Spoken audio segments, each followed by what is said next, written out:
Hey everyone, this is Sho. Thanks for checking out the video. So before we start, I just want to say that today's TAC review is for a game that is honestly special. A true hidden gem created by a studio and a team that you're more than likely familiar with. You can tell this game is their long-time personal passion project. So I do urge you to check out this game and support them. With that said, this video will be looking at Fuga, Melodies of Steel.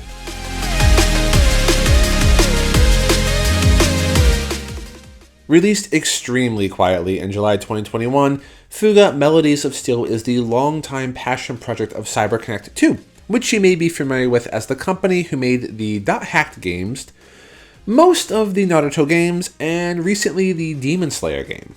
Their first work, however, was a game called Tail Concerto, the first game of the Little Tail Bronx series on the PS1. Sadly, this didn't really work out, resulting in the company moving towards the requests of Namco for the .hack series. Nevertheless, this game has always been on their minds, and slowly but surely, they have been fighting to produce more in the series. Now, it's important to note that Fuga is technically a prequel in the series. However, don't let that sully your feelings. Being a Tail Concerto fan myself, I actually didn't realize this until I did some digging, so it makes me wonder if this is another Drakengard Nier sort of parallel. Anyway, the story is centered around a World War II inspired Europe, very much similar to something like Valkyria Chronicles. In this world, however, our characters are anthropomorphic cats and dogs who are fighting amongst each other. Our party, then, consists of a group of children who have been caught up in this conflict, but are led by a mysterious voice that guides them to the monolithic gigatank, the Tyrannus. Using this weapon and working together, they are able to fight off the opposing forces, but end up getting overrun. This prompts the introduction of the Soul Cannon, a weapon that sacrifices a person to fire a shot so powerful it obliterates everything in its way. And now from here, the children, at the guidance of the voice, go forth to find their families and to save their friends. So, definitely a lot of questions, right? But to be honest, I don't really want to fully spoil that prologue, as there is a lot more that happens that really hits you in the feels. I will say that, as this game progresses, there is a unsettling atmosphere that won't get fully resolved or revealed until the end of the game, so it's best to experience this game's secrets yourself. Visually, the game is stunning. The art for the Little Tail Bronx series is extremely colorful and almost Ghibli-like in its style. Honestly, the art style makes me wonder if this is all hand-drawn, as it feels like you're playing out an animated movie. Audio deserves extra special credits. The score is amazing. It has sort of a Final Fantasy Tactics, Final Fantasy XII feel, but more suited for this, fantasy reel style. The soundtrack offers energetic marching highs, which reflect the positive forward-moving drive of these children. However, offers extremely passionate, low-key battle hymns for the bosses that reflect the children's distaste for combat. And to give one last gush on the audio, the game's audio settings itself are for Japanese and French to match that World War II atmosphere. All of the choral boss hymns that are those low-key passion ones are actually recorded in both Japanese and French to match those audio settings. This is fracking brilliant, and I would love to see more games push this immersion. Performance, I could sum up short and sweet. There are no issues. No drops, no lag, no bugs. Loading times were pretty good, never had any troubles. Visuals were always consistent, even in handheld mode too. This is probably likely due to that unique art style, but in all, this game plays dang well.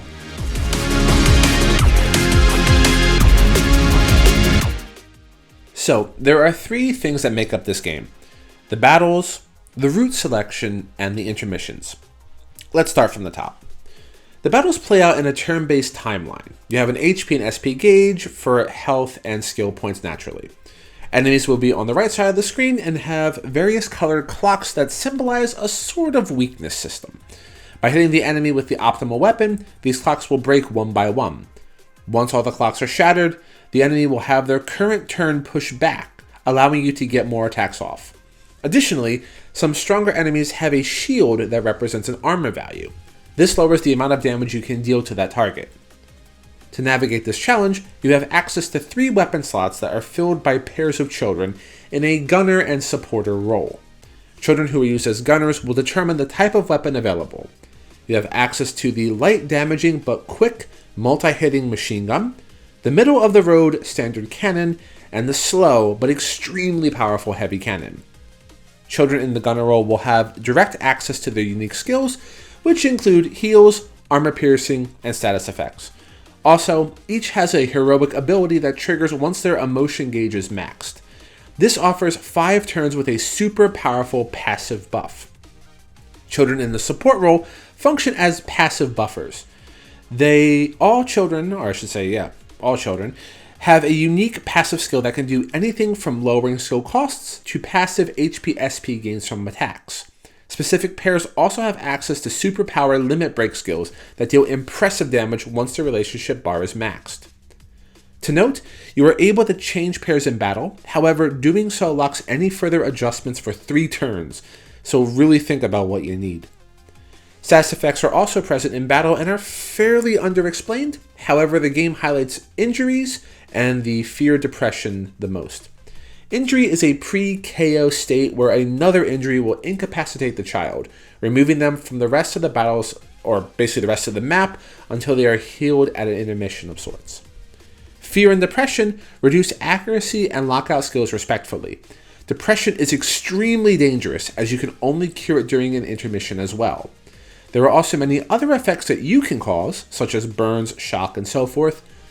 Luckily, there is an easy access battle guide for reference at any time. Now, the route selection is the core progression mechanic of the game. Basically, the Tyrannus will travel down a linear route and will run into battle triggers, supply crates, and rest stops. Occasionally, a split in the path will occur, which results in you needing to make a choice of which route to continue on. Generally, the routes are divided into safe, normal, and dangerous. This sets up a risk-reward situation, as safer routes have easier fights and more heals, but supply boxes with crafting materials will not be as plentiful. Conversely, dangerous routes offer the most rewards, but are much harder to clear. So, you'll need to think ahead to ensure you don't overexert yourself. Luckily, you were able to see the next few markers on the timeline at the top, so that greatly helps. Intermissions occur when you reach the marker on the route and serve as a sort of checkpoint. During this time, you are usually treated to some story, but the main focus is having your children interact with each other while prepping for the path ahead. You'll play as the children inside of the tank, where you can use various facilities the Tyrannus has. These include farming crops, making food, upgrading the Tyrannus, scrap fishing for more materials, resting to recover, exploring ruins, or just plainly talking to each other to improve relationships. This supports the aforementioned battle teams to strengthen their team attack and passive skill effects when paired. You're also treated to a cute cutscene at certain relationship levels that builds more of their backstory and character personality. In all, these 3 simple systems come together to create a fairly complex and strategic system that really has you weighing on what the best course is. For newcomers and veterans, you'll definitely have a great time exploring these systems.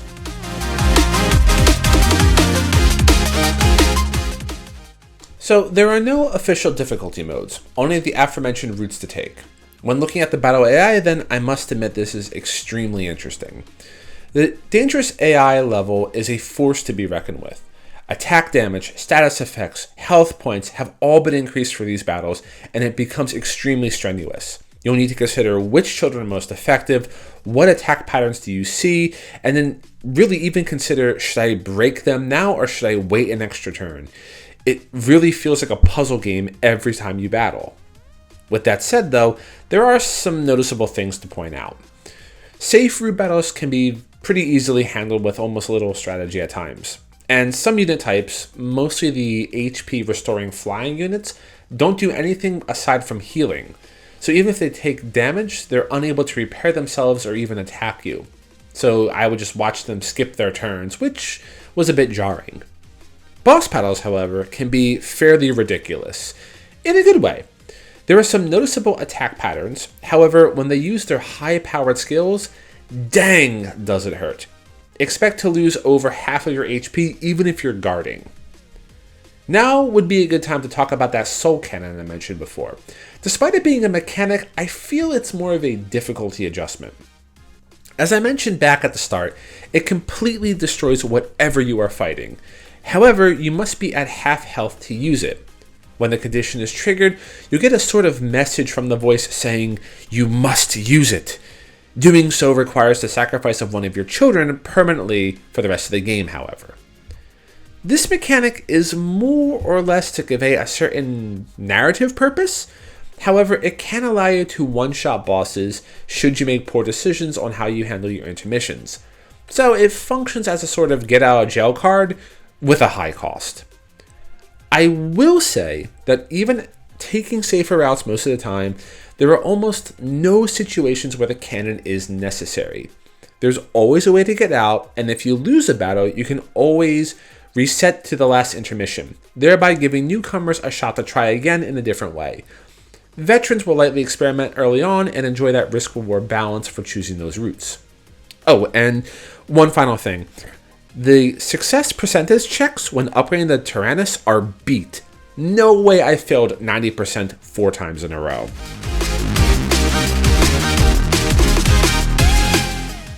Okay, so healing spells completely break this game, especially Hana. She's a cannoneer who has various healing skills. She has an area of effect skill to remove fear. Her heroic skills double her healing abilities. Her weapon, the cannon, is an extremely well-balanced weapon. She can heal through large chunks of damage incredibly easily, and when paired with Chick at maximum bond level, she can heal the Tyrannus to full HP for just 1 SP. Absolutely a must-have pair. Kyle is another absolutely broken unit. A machine gunner, he has the earliest access to armor breaking skills.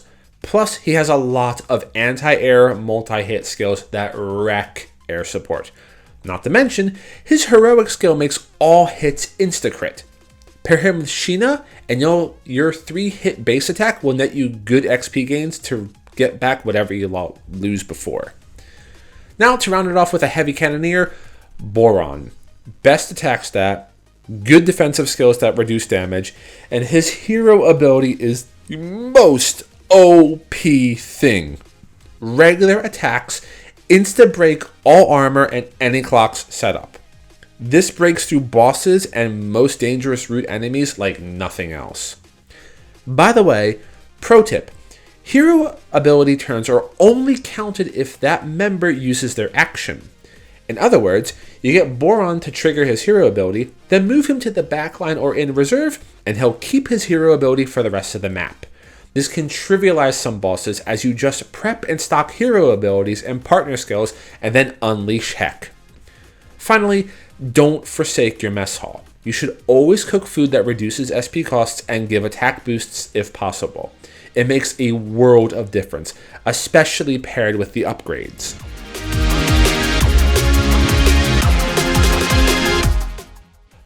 This game is a gem, and indeed the best game of 2021 that you haven't played. Its world, its characters, and presentation can only be described as heartful and a labor of love. Get this game. For newcomers, it's an extremely simple system that is explained well and showered in a plot you will certainly enjoy. For veterans, it's an interesting combination of mechanics that will have you taking risks and genuinely feeling proud of your success. So, once again, thank you so much for checking the video. This is a game that I'm happy to be covering on the channel, so please let me know if you picked this up. If so, how was your experience with it? Have you played the other Little Tail Bronx games, like Tail Concerto for the PS1? Also, if you'd like to send your love and support, please hit the subscribe button, like, and share. It always really means a lot, and I'm so happy to continue to produce content for everyone. Anyway, thanks for watching, and if the going gets tough, let's switch strats. Cheers!